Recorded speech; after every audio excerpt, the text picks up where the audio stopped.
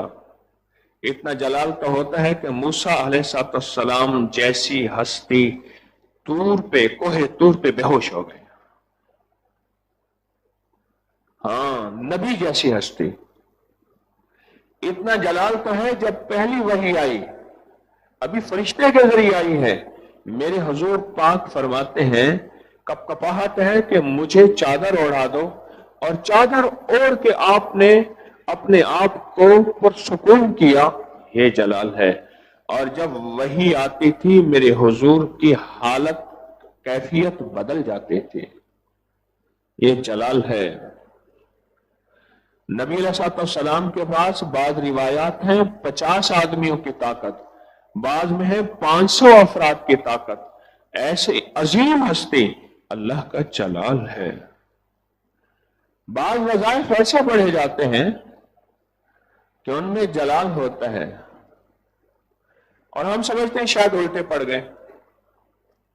نہیں، الٹا نہیں ہوتا، اس کا جلال ہوتا ہے. اس کو رجعت کہتے ہیں. اس کو ختم کرنے کے لیے درود ابراہیمی میرا سالہ سال کا عزم ہوتا ہے. ایک صاحب میرے پاس آئے، انہوں نے کروڑوں اللہ الصمد پڑھا تھا، کروڑوں اللہ الصمد.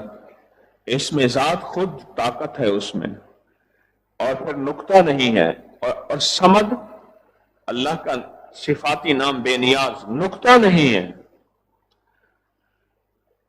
ان کے حالات عجیب و غریب تھے، وہ ایک پوری داستان ہے، کہانی ہے کہ میں ان کے حالات بتانا شروع کروں. دنیا جہان پھر کے آئے تھے. ایک حالات بیچارے کے ویسے ہی کمزور اور ختم ہو گئے، اور دوسرا جو ہے ان کے حالات میں یہ سلسلہ شروع ہوا. دوسرا ان کے حالات میں یہ ایک سلسلہ شروع ہوا ان کے حالات میں کہ ان سے پیسے لینا لوگوں نے شروع کر دیے. تیرے حالات ٹھیک ہو جائیں گے، اتنے پیسے دے دے. ایک مارا ہوا تھا پہلے ہی بیچارہ، غربت، تنگ دستی، قرضوں، بیماریوں، فقر، فاقہ کا. میرے پاس آئے، وہ مجھ سے کہنے لگے یہ حالات ہیں. میں نے کہا سوائے فرض نماز، سنتوں کے تمام نفلی عبادات چھوڑ دیں آپ.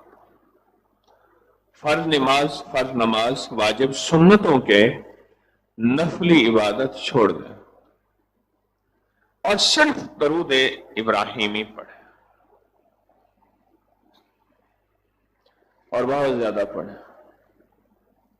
درود ابراہیمی پڑھیں.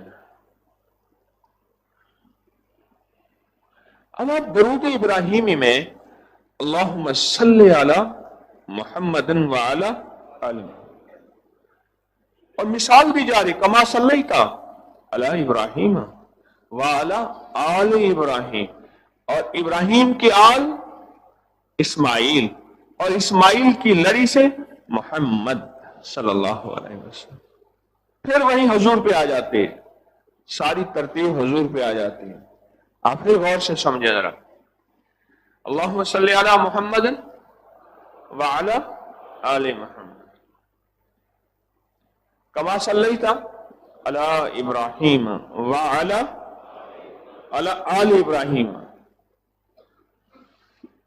آل ابراہیم. اور آل ابراہیم، ابراہیم علیہ السلام کی ایک آل حضرت اسحاق سے چلی جو بنی اسرائیل کے سارے انبیاء، اور میرے اسماعیل علیہ السلام سے جو آل چلی وہ ہے حضور سرور کونین صلی اللہ تعالی علیہ وسلم، اور ان کی آل، اور ان کی آل میں ازواج مطہرات ہیں، میرے حضور کی بیٹیاں ہیں، اور میرے حضور کی پھر ساری اگلی آل ہیں. حضرت سیدہ فاطمہ بیٹیوں میں امام حسن ہیں، حسین ہیں، اور پھر ان حضرات کے آل آگے یہ درود پاک اس رجت کو ختم کرنے کے لیے میں نے کہا، اس سے عرض کیا کہ سینکڑوں ہزاروں لاکھوں پڑھ اور اس نے پڑھا، سب نفلی باتیں چھوڑ دیں۔ کچھ عرصے کے بعد وہ شخص آیا تو اس پہ خوشحالی کے اثرات تھے، اور وہ کہنے لگا میں خوشحال ہو رہا ہوں، میری زندگی کی تنگیاں ختم ہو رہی ہیں، خوشحال ہو رہا ہوں۔ آج ہم بیٹھ کے یہ درود پاک جو پڑھیں گے ابھی، اگر کسی پہ تنگ دستی کا حال ہوگا، پریشانی کا حال ہوگا، قرضوں کا حال ہوگا، رزق کی تنگی کا حال ہوگا، کاروبار کی تنگی کا حال ہوگا، پریشانیوں کا حال ہوگا، یا گھر میں بیماریاں، دکھ، گھر میں نفرتیں، مسائل، مشکلات کا حال ہوگا، تو انشاءاللہ آج کے اس ایک تسبیح سے یہ حال اللہ کے فضل سے ختم ہوگا، اللہ کی رحمت سے ختم ہوگا، اس کے نام کی برکت سے ختم ہوگا۔ اور اس درود، ایسا درود، دیکھیں جتنے بھی درود ہیں روایات میں، احادیث میں آتے ہیں، آخر اس درود کی اتنی عظمت ہے تو اس درود کا انتخاب نماز کے اختتام پہ کیا گیا ہے۔ آپ سوچیں، یہ درود اتنا عظیم ہے کہ نماز کے اختتام پہ اس درود پاک، یعنی دوسرے لفظوں میں نماز کا جب نورانی لفافہ اللہ کی بارگاہ میں پیش کیا جا رہا ہے تو پھر اتحیات میں اللہ کی عظمت کے بعد اس درود پاک کی مہر لگا اور اللہ کی بارگاہ میں وہ نورانی لفافہ اور ہدیہ بارگاہ میں پیش ہے کہ مولا نماز میں جتنی کمیاں ہوئی ہیں، کیوں کہ عمل کی کمی سے، عمل کی کمی اگر ہو اور ساتھ درود پاک ہو، غور سے سنیے گا، عمل کی کمی دور ہو جاتی ہے، درود پاک اس کی قبولیت کا ذریعہ بن جاتا ہے۔ آج میں نے آپ کو نماز کی ترتیب بتائی ہے کہ نماز کی ترتیب میں درود ابراہیمی آخر میں کیوں ہے، آخر میں کیوں ہے،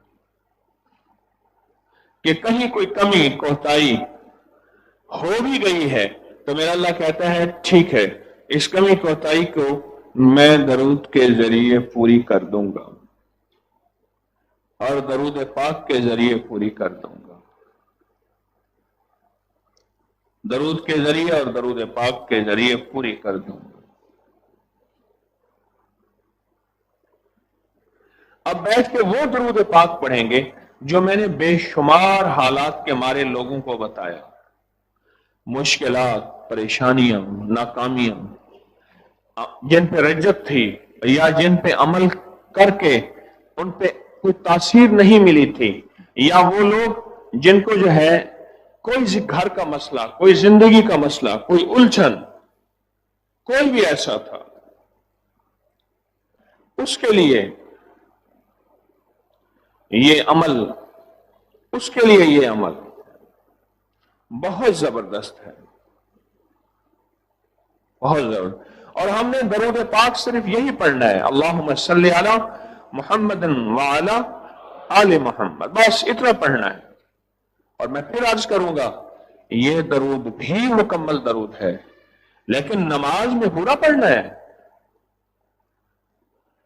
یہ درود بھی مکمل درود ہے لیکن نماز میں پورا پڑھنا ہے۔ اچھا، اب تصور کیا کرنا ہے یہ ذرا غور سے سنیں۔ اے اللہ تیرے حبیب محمد، تیرے حبیب صلی اللہ علیہ وسلم اور ان کی آل جتنے بھی ہیں، اے اللہ میں ان کو یہ ہدیہ پیش کر رہا ہوں، ان کی بارگاہ میں یہ ہدیہ پیش کر رہا ہوں۔ اس کا فائدہ کیا ہوتا ہے؟ ان کے دلوں سے دعائیں نکلنا شروع ہو جاتی ہیں۔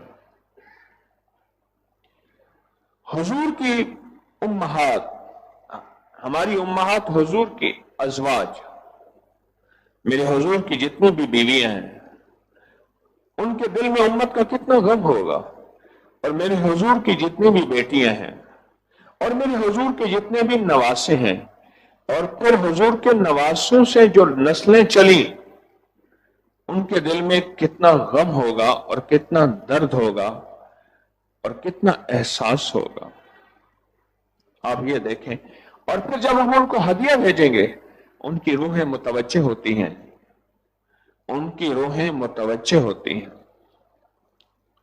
اور ان کی روحیں متوجہ ہو کر، ان کی روحیں متوجہ ہو کر ہمارے لیے دعائیں کرتی ہیں، ذکر ہمارے اس پہ، اور ہمارے مسائل حل ہوتے ہیں، مشکلیں دور ہوتی ہیں، پریشانیاں دور ہوتی ہیں، اور وہ دعائیں دیتے ہیں۔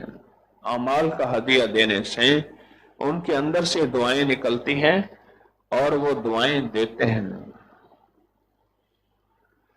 اب بیٹھ کے پورے تصور، پوری توجہ کے ساتھ دعا کرنی، یہ دعا ہے، یہ درود دعا ہے، اور ذکر کرنا ہے، یہ ذکر ہے، اور تسبیح کرنی ہے، یہ تسبیح ہے، اور اعمال کرنے ہیں، اور یہ اعمال ہے، لیکن پورے جذبے کے ساتھ اور پورے دھیان کے ساتھ ان ہستیوں کو ہدیہ پہنچائیں۔ اس ہدیے کے طور پہ ہمیں ہدیہ ملے گا، ہدیے کی جگہ ہدیہ ملے گا۔ وہ ہدیہ کیا ملے گا؟ بلائیں ٹل جائیں گی، مصیبتیں ٹل جائیں گی، پریشانیاں دور ہو جائیں گی، قرضے، دکھ، بیماریاں، ٹوٹا ہوا گھر، اجڑی ہوئی زندگی، ناکام مشکلات، مسائل وہ حل ہوں گے۔ ہدیے کی جگہ ہدیہ ملے گا۔ ہم نے حضور کی آل کو ہدیہ بھیجنا ہے، سمجھ گئے؟ حضور کی آل کو ہدیہ بھیجنا ہے۔ اب اس سے پہلے اول آخر درود شریف، یہ تو خود درود ہے، ہر عمل سے پہلے اول آخر درود پاک پڑھنا ہے، لیکن یہ تو خود درود ہے۔ تو اب آپ بتائیں، اپنی بیماریاں، دکھ ٹلوانا چاہتے ہیں تو اللہ کی جو رحمت ابھی اس محفل میں آ رہی ہے اور ابھی درود پاک پڑھنے سے آئے گی، اس کی برکت سے سارے کے سارے جتنے بھی ہیں سب کو اس کے فیضان اور برکات ملیں گے۔ اس وقت ہے جب ہم فکر مند ہوں گے، جاگتے رہیں گے اور متوجہ ہوں گے۔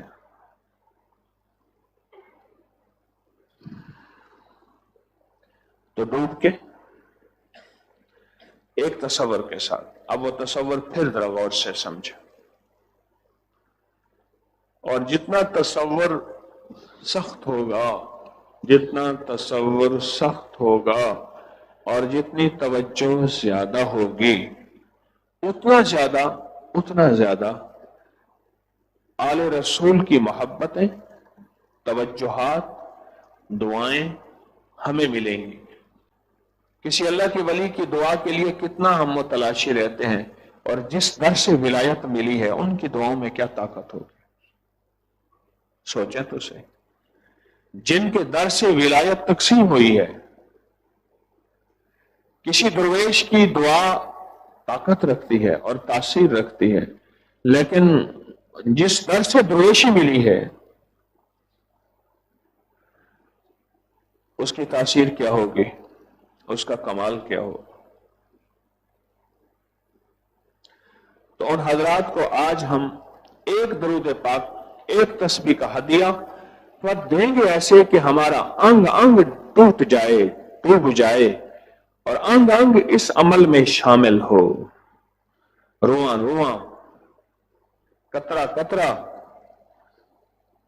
جسم کا ہر حصہ اس درود پاک اور اس عمل میں شامل ہو، اس درود پاک اور اس عمل میں شامل ہو۔ ہوگا؟ اس درود پاک اور اس عمل میں شامل ہو۔ تو ڈوب کے درود پاک پڑھنا شروع کریں۔ اللہم صلی علی محمد وعلی آل محمد، اللہم صلی علی محمد وعلی آل محمد۔ تسبیح ہو گئی پوری؟ آپ ابھی رہتی ہے تو پوری کر لیں۔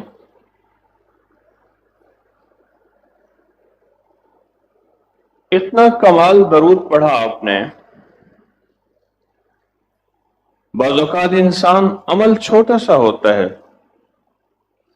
اس کا علم نہیں ہوتا کہ اس عمل کا کمال کیا ملے گا مجھے، لیکن اس کی تاثیر اتنی زیادہ۔ حضرت علی فرماتے ہیں رضی اللہ تعالیٰ عنہ، میں ایک جگہ جا رہا تھا پہلے قبروں کے ساتھ مسلح ہوتے تھے، ابھی بھی مکلی اور ٹھٹھا کے قبرستان میں مسلح موجود ہیں، نماز پڑھنے کی جگہ مسلح ابھی بھی ہیں۔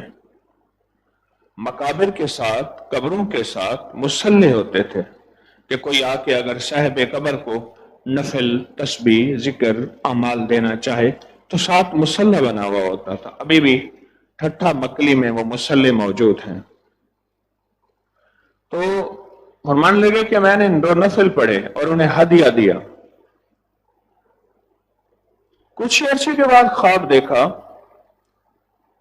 اور خواب یہ دیکھا کہ آپ کے جو وہ 2 نفل تھے اس کی تاثیر اور طاقت اتنی ملی ہے کہ ہم 70,000 سال سے، یا بعض میں ہے 70 سال سے، اور بعض میں ہے 7 سال سے، لیکن راوی کہتا ہے کہ میں 70 سال کو زیادہ محفوظ سمجھوں گا، 70 سال کو زیادہ محفوظ سمجھوں گا۔